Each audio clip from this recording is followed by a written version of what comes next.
तो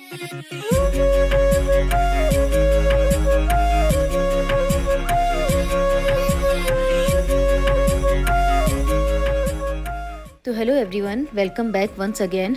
तो मेरी थोड़ा सा श्रीलंका वाली सीरीज़ लेट चल रही है, तो फिर से रिज्यूम करते हैं अपनी सीरीज़ को। तो ये था शायद हमारा डे 5th और 6th, ऐसा ही कुछ था। तो इसीलिए बोलते हैं वीडियो एडिट करके हाथ की हाथ डाल देनी चाहिए, फिर हम भूल जाते हैं बाद में।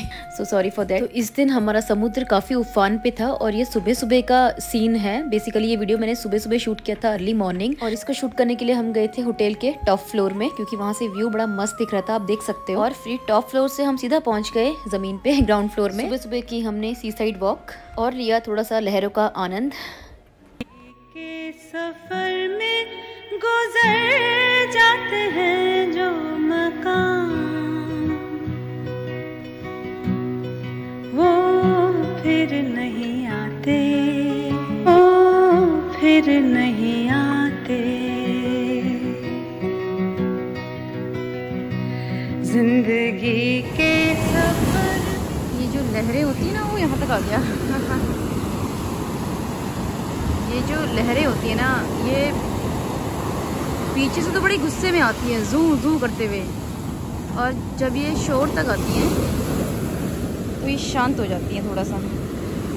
देखो पीछे से कितनी उफान मारती हुई आती है गुस्से से लहरें, ये। और जैसे ही ये किनारों में आती है, ये धराशायी हो जाती है। वाह, क्या डीप थॉट है। देखो जो सबसे पीछे वाली लहर जो उठ रही है ना, सबसे पीछे वाली, अब देखो कितना, और देखो कितना ऊंचा उठ के आया लास्ट वाला। क्या मीनिंग है इसका? जब बुढ़ापे की और किनारे की ओर आ जाओ ना, तो शांत हो जाना सीखो, नहीं तो शांत कर दिए जाओगे।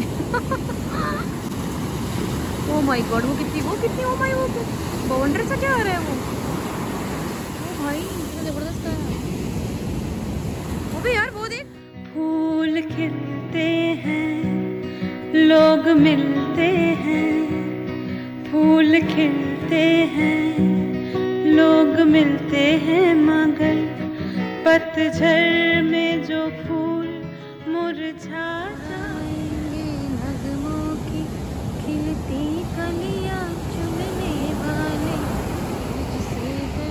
फूल मुरझा जाते हैं, वो बहारों के आने से खिलते नहीं। तो हम जैसे ही ब्रेकफास्ट करके वापस लौट रहे थे, हमने देखा वहाँ पे चल रही थी श्रीलंकन वेडिंग, और चल रहा था वहाँ का कुछ तो फोक और कल्चरल डांस।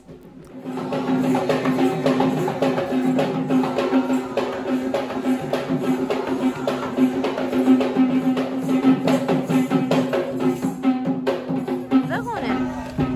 अच्छा दूल्हा वो है शायद। ग्रूम कौन है? Who is the groom? तो ये जा रही थी इनकी बारात, शायद से ये डेस्टिनेशन वेडिंग थी। और ये थी ब्यूटीफुल ब्राइड।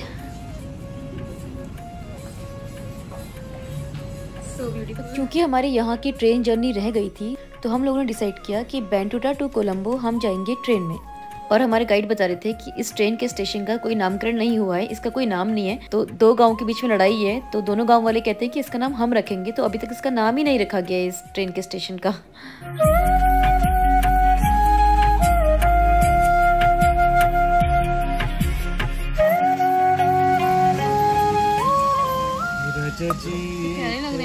और हमने की next train board, and the train journey was very beautiful. बहुत ही अच्छे अच्छे व्यूज दिख रहे थे विंडो सीट से।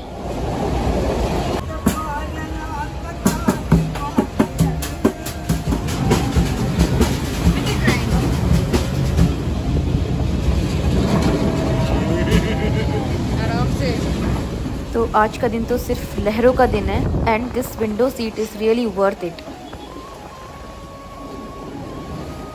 कोलंबो पहुंचने के बाद सबसे पहले हम गए बुद्धा टेम्पल, जिसका नाम है गंगा रमैया टेम्पल। यहाँ पे है वर्ल्ड के स्मॉलेस्ट बुद्धा, मतलब कि दुनिया में सबसे छोटा स्टैचू बुद्धा जी का यहाँ पे है। मैं जहाँ भी गई हूँ ना, चाहे वो लेह लद्दाख के बुद्धिस्ट टेम्पल्स हैं, चाहे भूटान के हैं, चाहे यहाँ पे भी जहाँ भी गए, बुद्धिस्ट टेम्पल ना थोड़ा अलग होते हैं। जैसे हिंदू टेम्पल्स में एक भगवान की एक ही मूर्ति होती है, यूजुअली एक ही होती है, ज्यादा से ज्यादा 2 या 3 होती है। पर यहाँ पे क्या होता है ना, मैंने जितने भी बुद्धिस्ट टेम्पल देखे, बुद्धा जी के एक टेम्पल में कम से कम कुछ नहीं होते ना तो 50 स्टैचू होते हैं, बहुत सारे। तो एग्जैक्टली ये है दुनिया का सबसे स्मॉलेस्ट स्टैचू जिसकी मैं बात कर रही थी।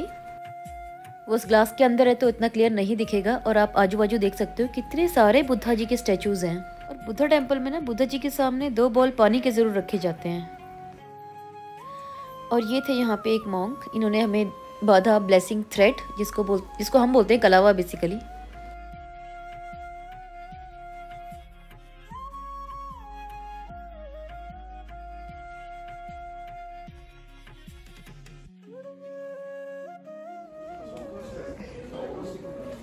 और ऐसा बोलते हैं कि ये टेम्पल 120 साल पुराना टेम्पल है। और यहाँ पे भी ऐसा बोलते हैं कि आधे अधूरे कपड़े पहन के नहीं आना है, ढके हुए होना चाहिए।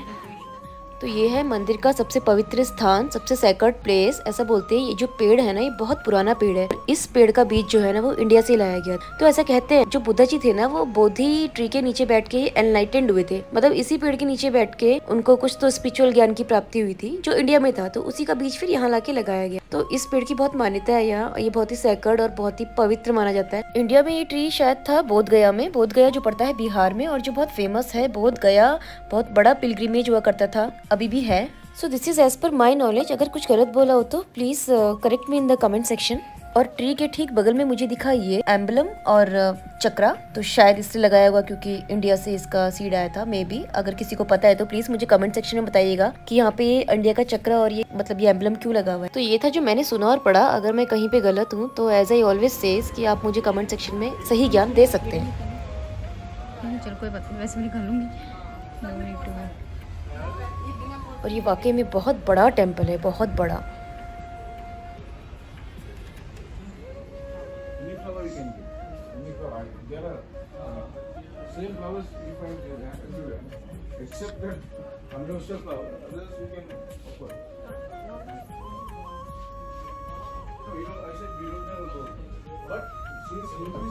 सब जगह बुद्धा स्टैचूज, गौतम बुद्ध के स्टैचूज, बट यहाँ पे हमारे इंडियन गॉड्स भी हैं। बुद्धा वहीं के तो थे। और बाहर आते ही स्टोन पे कुछ तो डिजाइन बने हुए थे पत्थर के ऊपर, कारीगरी। तो हमारे गाइड बता रहे थे कि इसका भी कुछ सिग्निफिकेंस होता है बुद्धिज्म में, कि कैसे कैसे कितने स्टेप्स होते हैं एनलाइटमेंट की ओर जाने के। एनलाइटमेंट मतलब मुझे जो समझ में आता है कि जीवन ज्ञान, डीप ज्ञान ऑफ लाइफ। हर चीज का सिग्निफिकेंस है, रेलिवेंस है बुद्धिज्म में। वैसे हर धर्म में होता है हर चीज का रेलिवेंस, वो अलग बात है, हमें पता नहीं होता।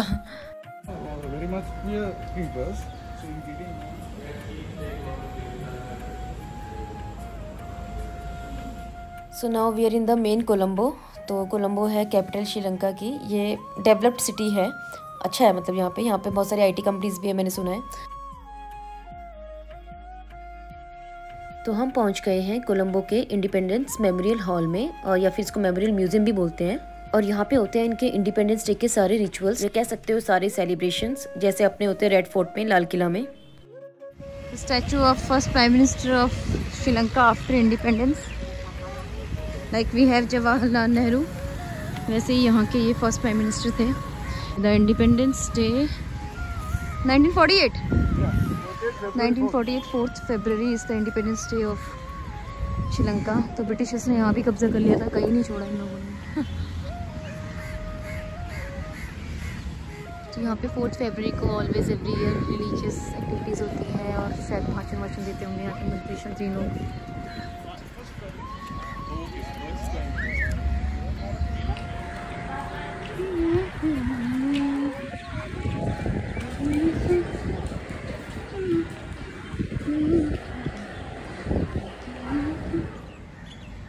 तो ये आर्किटेक्चर बहुत सुंदर था, वेरी ब्यूटीफुल। तो हम लोगों ने यहाँ पे कराया थोड़ा बहुत फोटो शूट, और फिर हम चले गए अपने होटल की ओर जो था फेयरवे कोलंबो। और ये थी हैप सिटी ऑफ कोलंबो। तो यहाँ पे कुछ तो इंडियन होटल्स भी थे शायद, मेरे ख्याल से हयात एंड ऑल।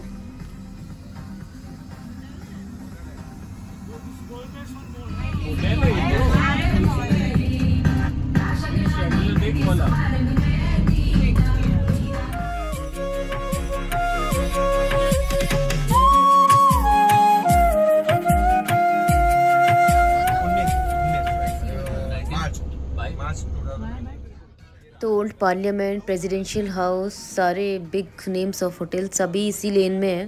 तो यही मेरे ख्याल से मेन लेन है, जैसे अपना दिल्ली में है सब कुछ। तो क्लॉक टावर्स तो ब्रिटिशर्स ने हर जगह बनाए हैं जहाँ भी कब्जे किए, तो ये भी एक बहुत सुंदर सा क्लॉक टावर दिख रहा है।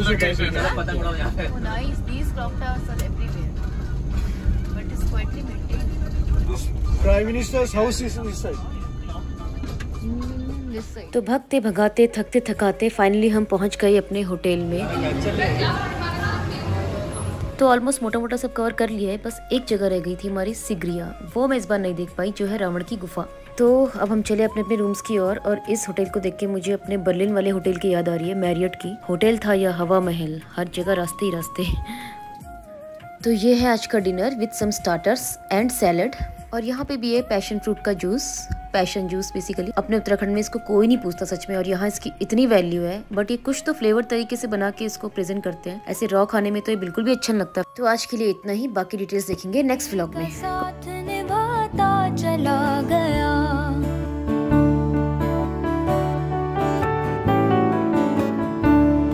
मैं जिंदगी का साथ निभाता चला गया, हर फिक्र को धुएं में उड़ाता चला गया, मैं जिंदगी का साथ निभाता चला गया, हर फिक्र को धुएं